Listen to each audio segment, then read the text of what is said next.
Τέλειο. Αγαπητοί φίλοι, χαίρετε. Μετά την ομιλία μου πρέπει να αποχωρήσω και απολογούμε, αλλά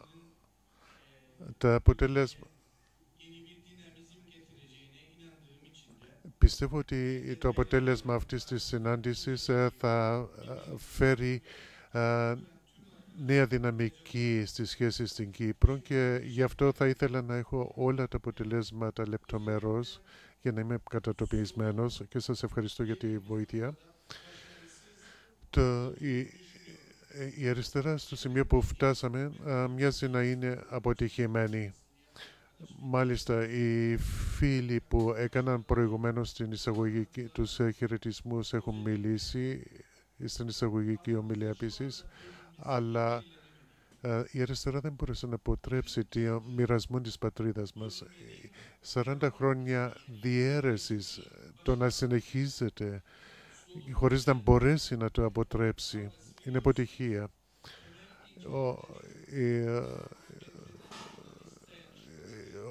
Ξέρετε ότι στη βάση του αγώνα μας είναι η αδελφοσύνη, η διεθνής αλληλεγγύη, αλλά τίποτα από όλα αυτά δεν καταφέραμε να κάνουμε στην Κύπρο παλαιότερα.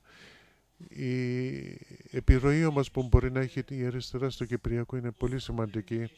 Το 1571 πέρασε η Κύπρος στα χέρια των Οθωμανών.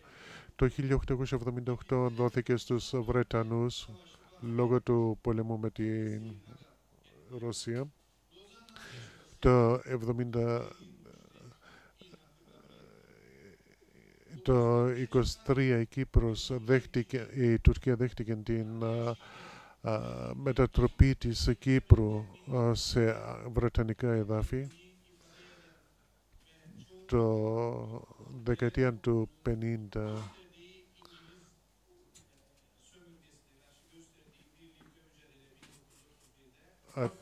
ο αγώνας, ο οποίος ξεκίνησε το 1931 από κοινού κατά των Άγγλων, οδήγησε δυστυχώς στο διαχωρισμό των εθνοτικών στην Κύπρο με τη μέσα της Βρετανών, οι οποίοι έκλεισαν το Κομμουνιστικό Κόμμα της Κύπρου. Το 1943 ιδρύθηκε το ΚΑΤΑΚ, ιδρύθηκε το Λαϊκό Κόμμα από τον Δόκτωρ Κιουτσιούκ. Το 1950 ο Νισμετίν Σατάκα, υπουργός εξωτερικών, έλεγε ότι δεν υπάρχει κάτι τέτοιο όπως η Κύπρος, δεν υπάρχει πρόβλημα με Κύπρο. Το 1950 το Υπουργός Εξωτερικών του Δημοκρατικού Κόμματος της Τουρκίας έλεγε το ίδιο. Αργότερα όμως πρέπει να δούμε πώς εμπλάκηκε η Τουρκία στο Κυπριακό.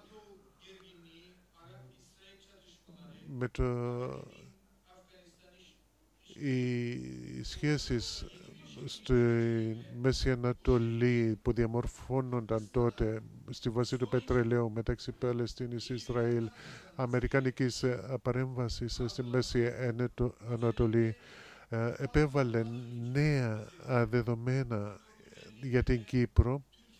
Το 1952 η Τουρκία και η Ελλάδα έχουν ενταχθεί στην ΝΑΤΟ.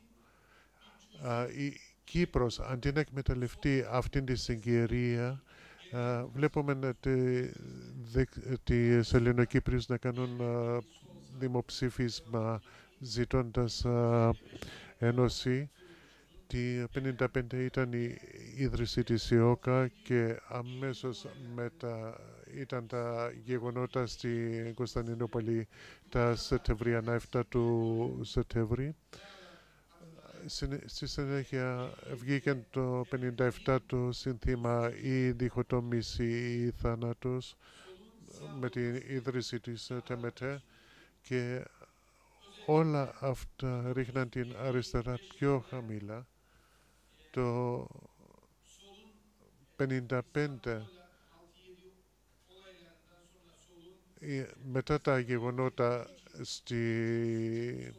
μετά τα γεγονότα του Σεπτέμβρη στην Κωνσταντινούπολη, έγιναν προσπάθειες για εξόντωση του ΑΚΕΛ στην Κύπρο και στο στόχαστρο είχαν τεθεί ηγετικές μορφές του αριστερού κινήματος.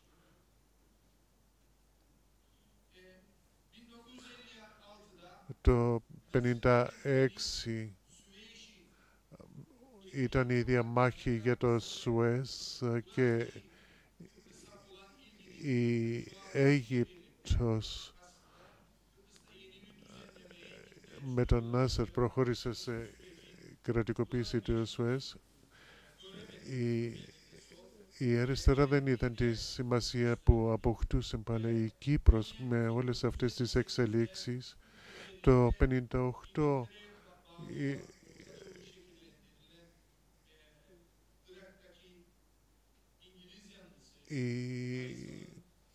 η κυβέρνηση Φαϊσάλ στο Ιράκ, η προ-βρετανική, η οποία είχε αναγκαστεί να εγκαταλείψει τον τόπο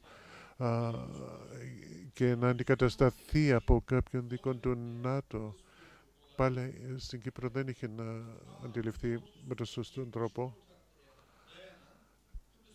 Το 1960 είχαμε την ίδρυση της Δημοκρατίας, όπου 70-30 ήταν η συμμετοχή των δύο κοινοτήτων στην εξουσία. Την Κυπριακή Δημοκρατία όμως η αριστερά θα μπορούσε να το χρησιμοποιήσει για τη δημιουργία μιας κοινής στέγης, μιας κοινής ιδεολογίας, μιας κοινής κατεύθυνσης αγώνα. Ούτε τα επόμενα χρόνια μπόρεσε η αριστερά να εκμεταλλευτεί τις καταστάσεις για ένα διακοινωτικό αριστερό κίνημα.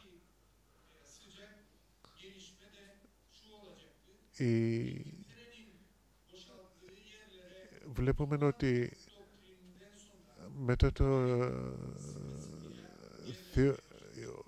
μετά το ντοκτρίνα του Τρούμαν, η Αμερική είχε να αρχίσει να εγκαθιδρεί, να δυναμώνει την παρουσία της στην περιοχή, και η Τουρκία με την Ελλάδα ότι τέθονταν κάτω από τον έλεγχο του. Ήταν αυτό σημάδι ότι πρέπει να δυναμωθεί η αριστερά για να αντιδράσει. Δυστυχώς βλέπουμε ότι το ΤΜΤ μαζί με το ΕΟΚΑ είχαν καταφέρει να δυναμώσουν τον διαχωρισμό και να δυναμώσουν την αντιπαράθεση μεταξύ των δύο κοινοτήτων. Σε πολλά θέματα μπορούμε να αναφερθούμε σε πάρα πολλά ιστορικά στάδια της κυπριακής ιστορίας.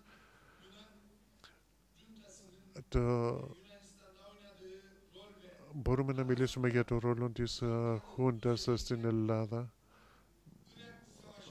τον πόλεμο του Ιράκ, τον πόλεμο Παλαιστίνης-Ισραήλ, που δεν είχε επιτρέψει η Ελλάδα να χρησιμοποιηθεί ο διάδρομος της για αμερικανικά νατοϊκά στρατεύματα.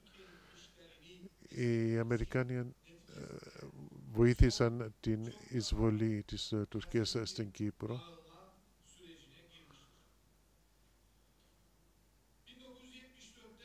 Μετά το 1974, 50.000 Τουρκοκύπροι μεταφέρθηκαν στο βορρά. Δεκάδες χιλιάδες έπικοι ήρθαν στο βορρά. Τους δόθηκαν γη, σπίτια και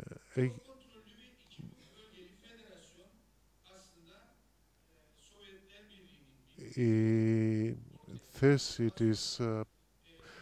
των καντονίων της πολυπλευρής ομοσπονδίας ήταν θέση της Σοβιετικής Ένωσης από το 1967.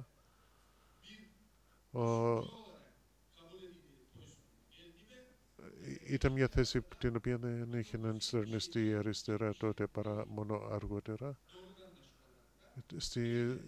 Και το 1977 είχε επιβεβαιωθεί ο δικοινοτικός διζωνικός χαρακτήρας της μελλοντικής Κύπρου στη Σύνοδο Κορυφής.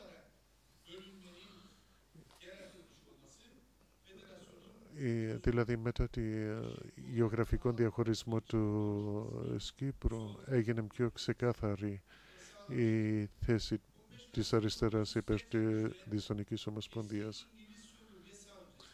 Ο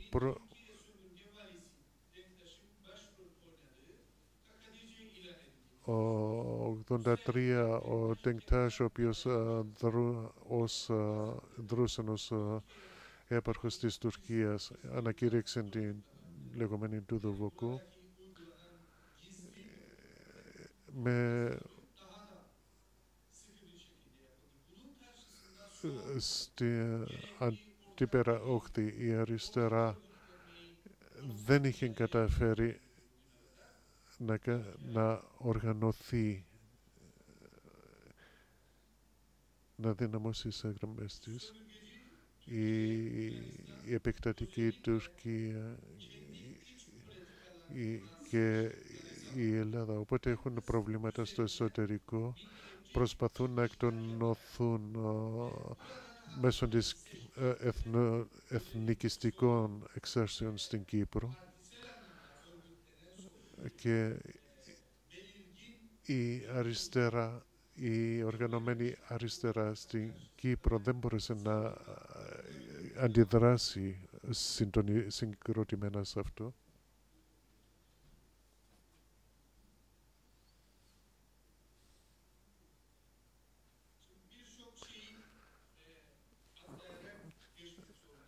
Πρέπει να αφήσω πάρα πολλά πίσω. Είχα ετοιμάσει μια πολύ μακριά ομιλία. Είχαν γίνει προσπάθειες για κοινή οργάνωση, κοινή συνδικάτα, αλλά αυτές οι προσπάθειες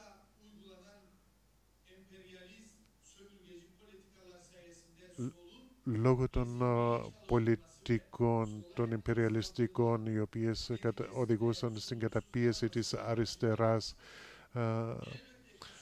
δεν επέτρεψαν την δημιουργία των κοινών οργανώσεων. Αλλά αυτό δεν είναι αρκετός λόγος για να το εξηγήσουμε.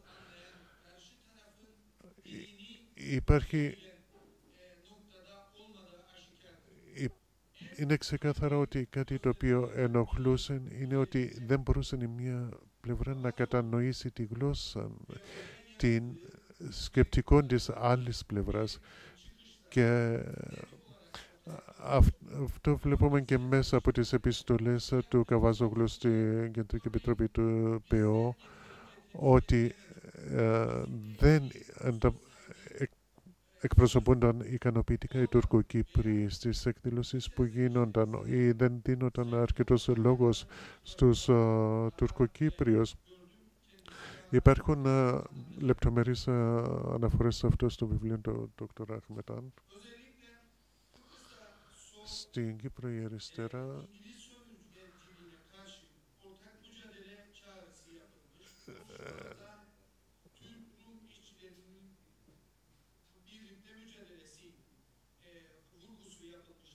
είχε να καλέσει παλαιότερα Τουρκοκύπριους, Ελληνοκύπριους κατά των Βρετανών υπεριαλιστών.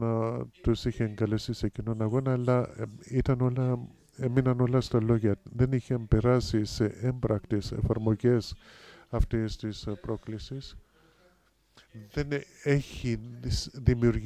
Δεν είχαν τεθεί κοινοί στόχοι, δεν είχαν τεθεί κοινές τακτικές. Ο Καβάζογλου και ο σύντροφος του Μισαούλης, το ότι δεν είναι θαμμένοι στο ίδιο νεκροταφείο, στο ότι δεν βρίσκονται στον ίδιο χώρο, είναι απόδειξη ότι είναι χωριστή ακόμα η αριστερά, δεν είναι μαζί. Η αυτοδιάθεση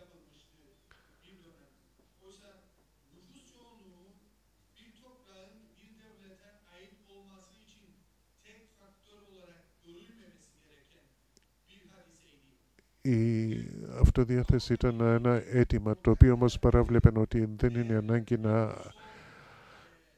δεν μπορεί να νίκει ένα κράτος σε έναν άλλο λόγω του ότι η πλειοψηφία ανήκει σε μια κοινότητα. Σε ό,τι αφορά την πολιτική,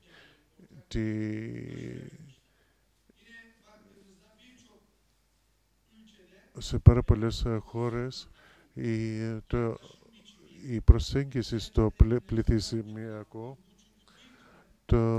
η θέση της αυτοδιάθεσης, όπως είχε γίνει μεταξύ Τουρκοκυπρίων και Ελληνοκυπρίων, ήταν πολύ μεγαλύτερο. Ελληνοκύπριοι, Τουρκοκύπριοι πρέπει να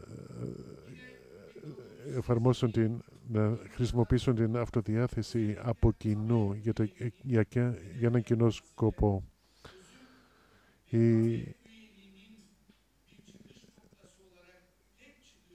Το μόνο σημείο που μπορεί να ξεκινήσει η αριστερά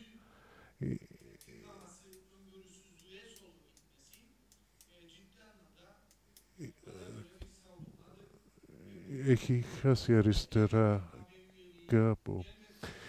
Το σημείο επαφής με την ένταξη στην Ευρωπαϊκή Ένωση χωρίς να δημιουργεί τις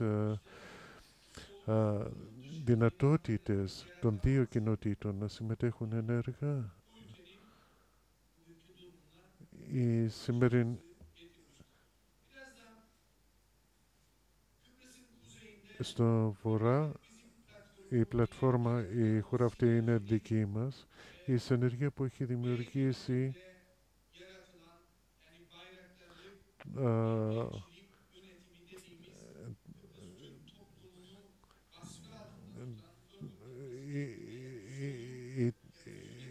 ήταν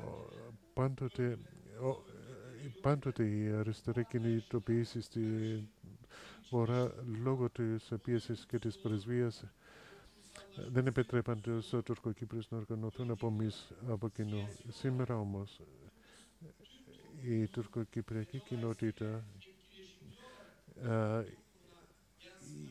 σμίγει πιο δυνατά και δημιουργά ένα δυνατό πλέγμα απέναντι στην ελληνοκυπριακή αριστερά. Παλιότερα υπάρχουν οι συνεργίες όταν δεν υπάρχουν οδηγούν στη διάσπαση των κομμάτων. 40 χρόνια που συζητούνται το Κυπριακό και η αριστερά δεν κατάφερε να δημιουργήσει μια εναλλακτική πρόταση για τη λύση. Σημαίνει ότι η αριστερά έχει πρόβλημα. Η ταξική βάση του αγώνα, πόσο μπόρεσε να προσφέρει στον τόπο, θα τον πούν οι επόμενοι ομιλητές πιο λεπτομερώς. Εγώ ως συνδικαλιστής θα πάω στο Τρόδος μαζί με Ελληνοκύπριους εκπαιδευτικούς. Έχουμε μια κοινή εκδήλωση, αλλά από κοινού δεν αγωνιστήκαμε για την αποστρατικοποίηση. Δεν δουλέψαμε μαζί για το σχέδιο Άνναν, ούτε σε ό,τι αφορά άλλα σχέδια τα οποία είχαν έρθει προηγουμένως. Και όταν η αριστερά δεν δημιουργά κοινούς αγώνες, αν δεν δυναμώσει σε αυτήν τον τομέα, στη χώρα μας σίγουρα μετά το 2000 με την παγκοσμιοποίηση και τους πολέμους που ξεσπούν στην περιοχή μας, όπου σε 30 χώρες υπάρχουν πόλεμοι σήμερα και η Κύπρος είναι κομμάτι της Μέσης Ανατολής. Αν μπορείτε να συντομεύετε, να ήθελα να πω, είμαστε ένα κομμάτι της Μέσης Ανατολής και να μην νομίζουμε ότι ότι η Κύπρος θα μείνει αμέτωχη από όλα τα δεινά που υπάρχουν στο Μέση Ανατολή. Η λύση είναι ένας στόχος που έχουμε, αλλά η ειρήνη, ένας πιο δύσκολος στόχος, ένας πολύ δύσκολος δρόμος να βαδίσουμε, γιατί η δεξιά δεν έχει τέτοια έγνοια όπως εμείς. Ευχαριστώ.